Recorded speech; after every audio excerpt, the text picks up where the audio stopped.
एक गांव में आदित्य नाम का एक किसान रहा करता था।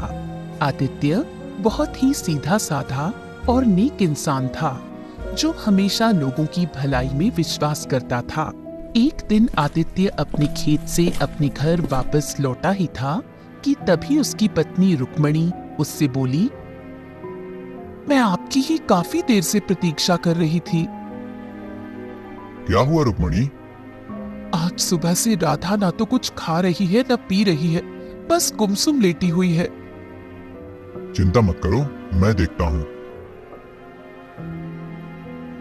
इतना बोलकर आदित्य उस चारपाई के नजदीक पहुंच गया, जहां उसकी 10 वर्षीय पुत्री राधा आंख बंद करके लेटी हुई थी।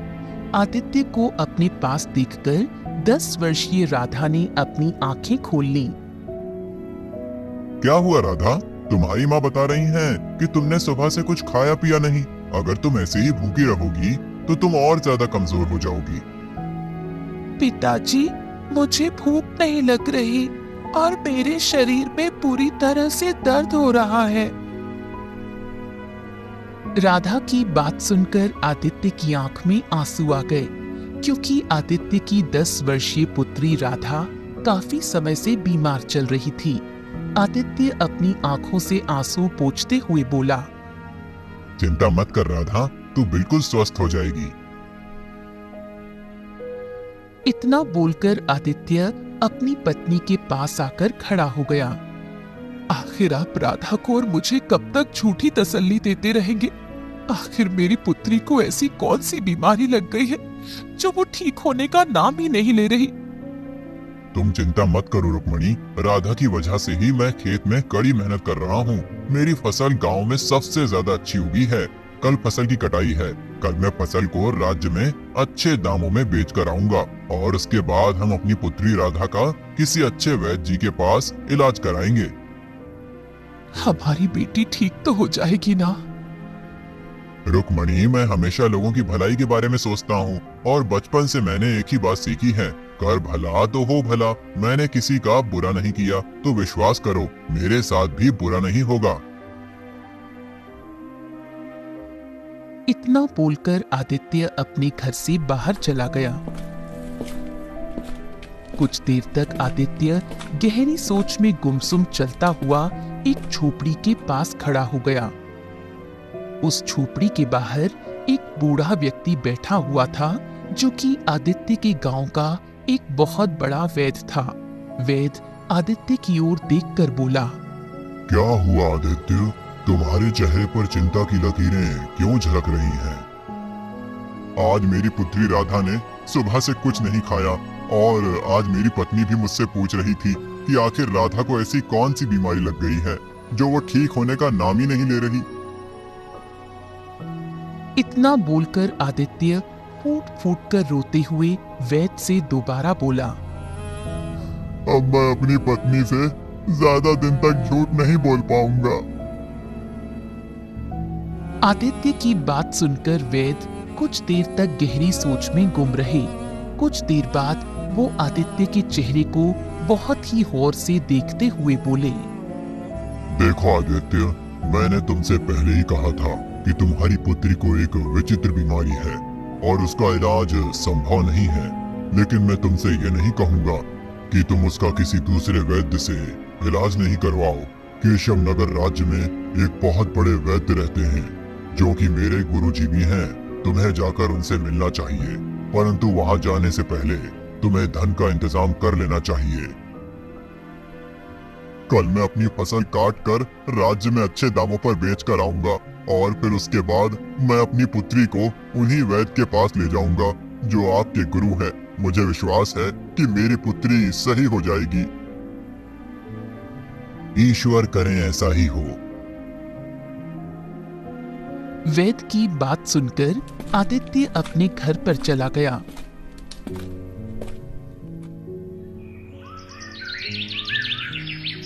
अगली सुबह जब आदित्य अपनी खेत की फसल कटाई के लिए जाने ही वाला था कि तभी गांव का मुखिया दौड़ते हुए आदित्य के घर पर आ पहुंचा। आदित्य, गजब हो गया। क्या हुआ मुखिया जी, आप इतने घबराए हुए क्यों हैं? जो खबर मैं लेकर आया हूँ उसे सुनकर तुम भी घबरा जाओगे। जल्दी बताइए मुखिया जी, क्या हुआ है? आदित्य, कल रात तुम्हारी फसल में आग लग गई। तुम्हारी फसल जलकर राख हो गई। मुखिया की बात सुनकर आदित्य दौड़ता हुआ अपने खेत में पहुंच गया।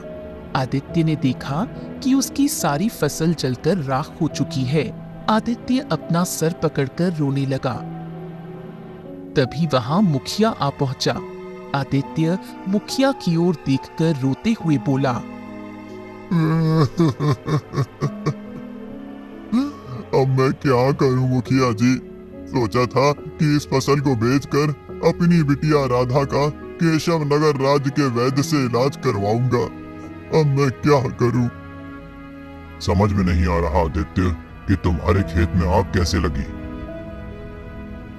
आप नहीं जानते, मेरी फसल में आग नहीं लगी, बल्कि मेरी जी तोड़ मेहनत में आग लगी है। मेरा परिवार तो अब भूखा मर जाएगा। अब मैं क्या करूं? मैं जानता हूं तुम्हारी पुत्री विचित्र बीमारी से जूझ रही है, लेकिन तुम चिंता मत करो। अगर तुम चाहो तो मैं तुम्हें जमींदार से कुछ कर्ज दिलवा सकता हूं।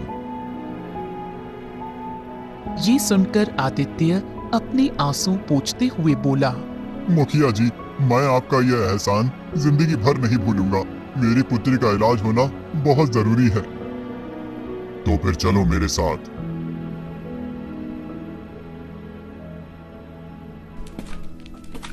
मुखिया आदित्य को जमींदार के घर पर ले गया और जमींदार को सारी घटना बताते हुए बोला, जमींदार जी, आदित्य को इस समय धन की बहुत आवश्यकता है। उसकी फसल जलकर राख हो गई है। उसके घर में खाने को खाना नहीं है। ऊपर से उसकी पुत्री एक विचित्र बीमारी से जूझ रही है।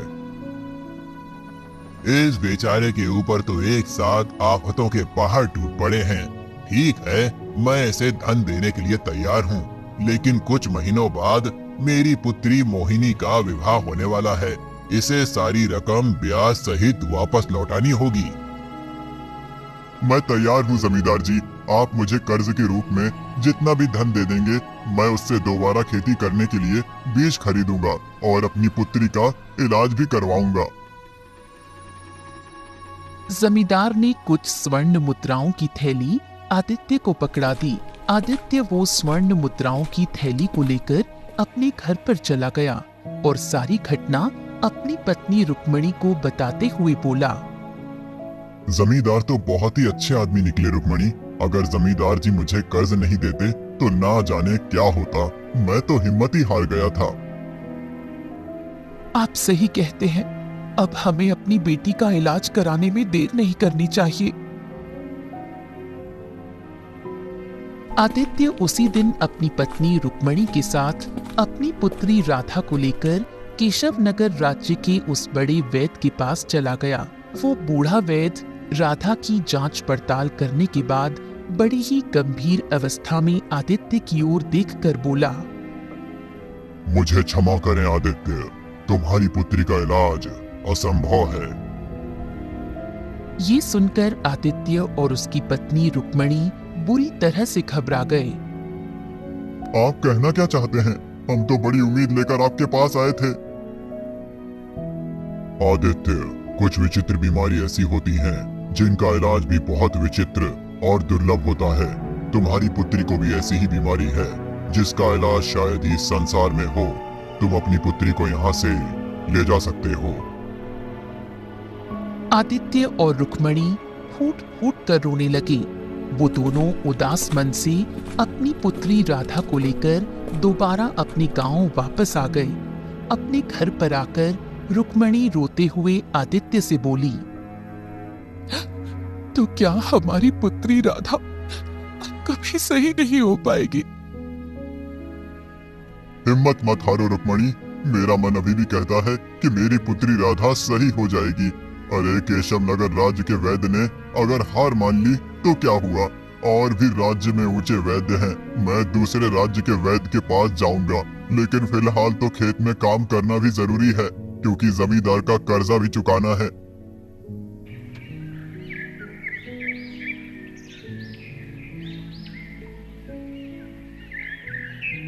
अगले दिन आदित्य कुछ बीज खरीदकर अपने खेत में बोने गया ही था कि तभी वहां पर जमींदार अपने साथी बलिया के साथ आ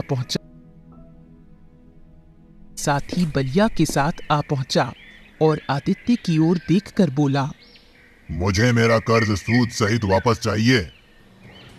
जमींदार की बात सुनकर आदित्य बुरी तरह से चौंक पड़ा। ये आप क्या कह रहे हैं जमींदार जी? अभी परसों ही तो मैंने आपसे कर्ज लिया था। इतनी जल्दी मैं आपका कर्ज सूद सहित कैसे वापस कर सकता हूँ? आदित्य की बात सुनकर जमींदार के बगल में खड़ा हुआ बलिया जोर जोर से हंसता हुआ आदित्य से बोला, तुम मूर्ख हो आदित्य, तुमने ये भी सोचने की कोशिश नहीं की कि तुम्हारे खेतों में आग कैसे लगी। मैं तुम्हारी बात का मतलब नहीं समझा।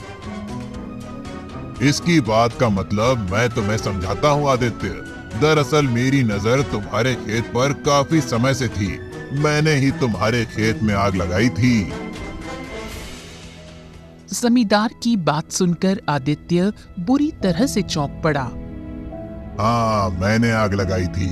मैं जानता था कि तुम्हारी पुत्री बीमार है और उसे इलाज की बहुत ज्यादा आवश्यकता है। तुम इस गांव में घूम फिरकर कर्ज लेने के लिए मेरे ही पास आओगे और मेरी किस्मत तो देखो, मुखिया जी स्वयं तुम्हें मेरे पास ले आए।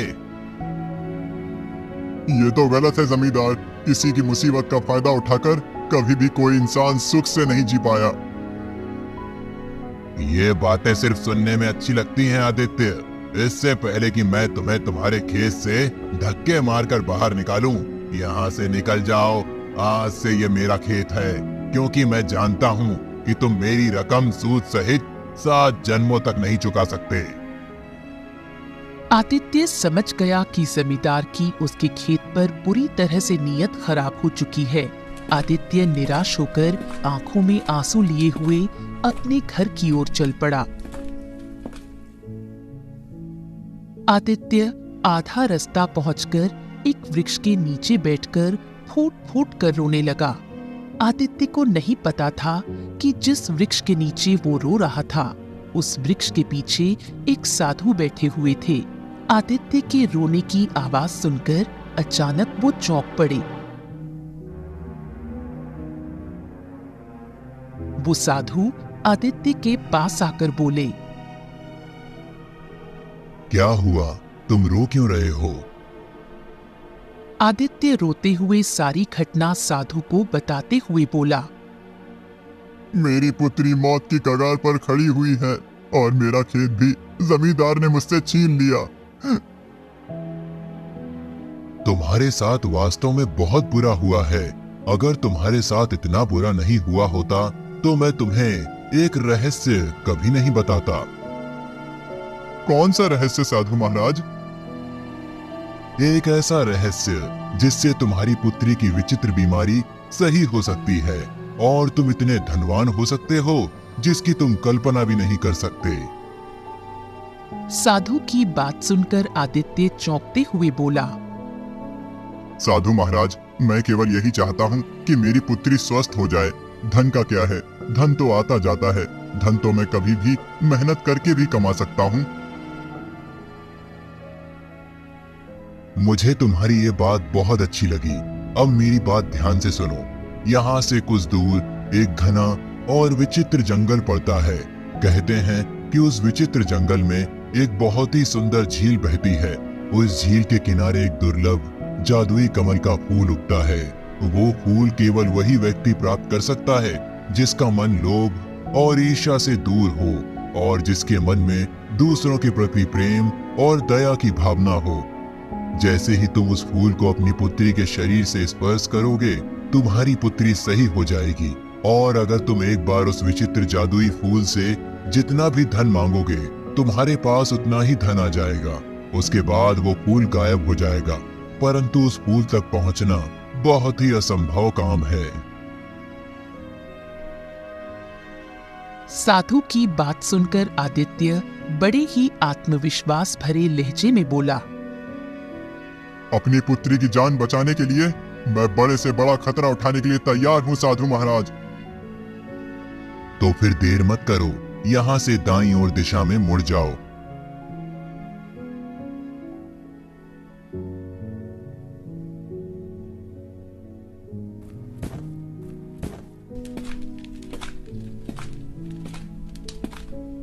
आदित्य तुरंत दाईं ओर दिशा की ओर चल दिया। आदित्य सुबह से लेकर शाम तक पैदल चलता रहा। रात तक आदित्य बुरी तरह से थक चुका था। आदित्य के पैर जवाब दे चुके थे। थक हार कर आदित्य एक घने वृक्ष के नीचे कुछ देर आराम करने के लिए बैठ गया। आदित्य आराम करने के लिए बैठा ही था कि आदित्य ने देखा एक सुंदर हिरण उसकी कुछ ही दूरी पर दौड़ता हुआ आकर खड़ा हो गया। अगले ही पल झाड़ियों से एक शेरनी निकलकर हिरण के ठीक सामने आकर खड़ी होकर उसे घूरने लगी। शेरनी को देखकर हिरण बुरी तरह से डर गया। आदित्य इस दृश्य को बड़े ही गौर से देख रहा था। हिरण वहां से भागने ही वाला था कि तभी शेरनी मनुष्य की आवाज में हिरण से बोली, तुम मुझसे ज्यादा तेज नहीं भाग सकते। शेरनी के मुंह से इंसानी आवाज सुनकर आदित्य बुरी तरह से चौंक पड़ा। तभी हिरण भी इंसानी आवाज में शेर से बोला, मुझे जाने दो। नहीं, मुझे बहुत जोरों की भूख लगी है, मैं तुम्हें नहीं जाने दे सकती। तभी हिरण दया भरी नजरों से आदित्य की ओर देखते हुए बोला, तुम तो मनुष्य हो, क्या तुम मेरी जान बचा सकते हो? न जाने क्यों हिरण के ऐसा बोलने पर आदित्य को हिरण के ऊपर बहुत तरस आ गया। आदित्य शेरनी की ओर देखकर बोला, तुम तो शेरनी हो, फिर तुम इंसान की आवाज में कैसे बात कर सकती हो? मैं एक मायावी शेरनी हूँ। अगर तुम मायावी शेरनी हो तो फिर ये हिरण भी मायावी हुआ, तुम इसे छोड़ दो। मैं इसे एक ही शर्त पर छोड़ सकती हूँ। कौन सी शर्त? इसके बदले में तुम्हें अपना भोजन बनाऊंगी। क्या तुम इसके लिए तैयार हो? शेरनी की बात सुनकर आदित्य गहरी सोच में डूब गया। कुछ देर बाद आदित्य शेरनी की ओर देखकर बोला, मुझे एक विचित्र जादुई फूल की तलाश है।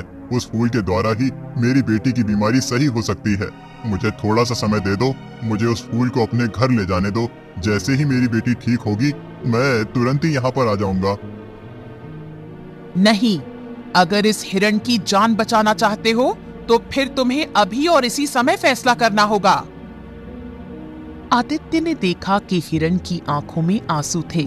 हिरण बड़ी मासूमियत भरे अंदाज में आदित्य से बोला, मेरी माँ मेरा इंतजार कर रही है। अगर मैं समय पर अपनी माँ के पास नहीं पहुँचा तो उन्हें बहुत दुख होगा, और अगर उसे पता चला कि मुझे शेर खा गया तो वो जीते जी मर जाएगी। ये दुख सुनकर आदित्य शेरनी से बोला, ठीक है, तुम इस हिरण को जाने दो, तुम मुझे खा सकती हो।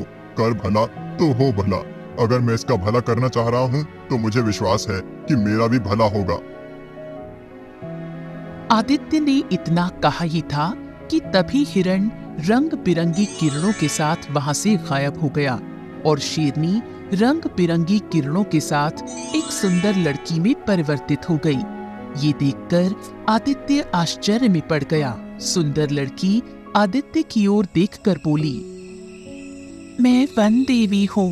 वर्षों से मनुष्य उस विचित्र और जादुई फूल की तलाश में इस स्थान पर आते हैं।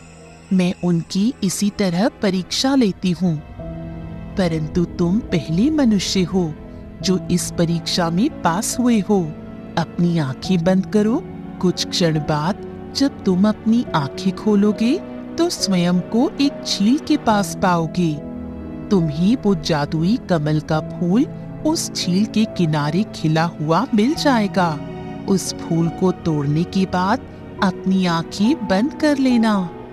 कुछ क्षण बाद जब तुम आंखें खोलोगे तो स्वयं को अपने गांव की सीमा पर पाओगे। आदित्य ने तुरंत अपनी आंखें बंद कर ली। कुछ क्षण के बाद जब आदित्य ने अपनी आंखें खोली तो उसने अपने आप को एक सुंदर झील के नजदीक पाया। जिसके किनारे एक चमकता हुआ कमल का फूल खिला हुआ था। लगता है ये वही कमल का फूल है जिसके बारे में साधु महाराज बता रहे थे। आदित्य ने तुरंत उस कमल के फूल को तोड़ लिया और अपनी आंखें बंद कर ली। कुछ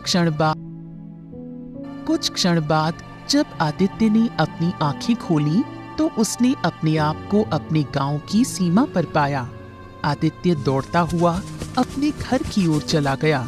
आदित्य अपने घर पहुंचा ही था कि तभी उसने देखा कि आदित्य के घर पर जमींदार पहले से मौजूद था। जमींदार रोता हुआ बोला,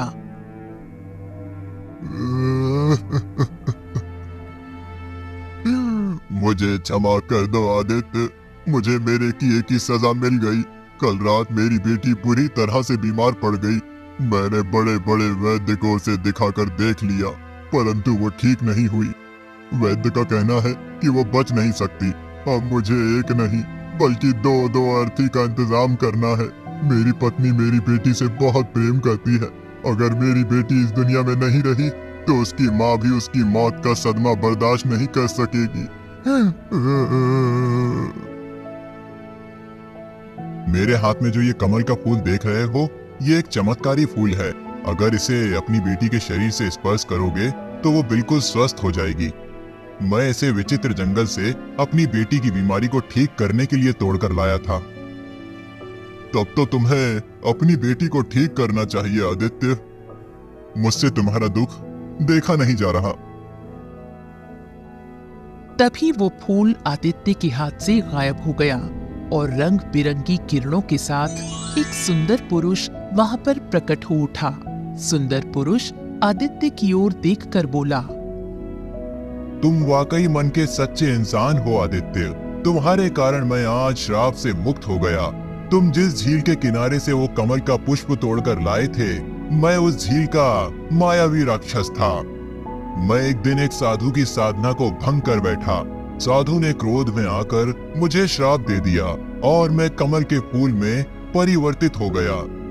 कुछ देर बाद साधु को मुझ पर दया आ गई और उसने मुझसे कहा कि जब भी कोई व्यक्ति जिसका मन सोने की तरह शुद्ध होगा तुझे तोड़ेगा तो श्राप से मुक्त हो जाएगा।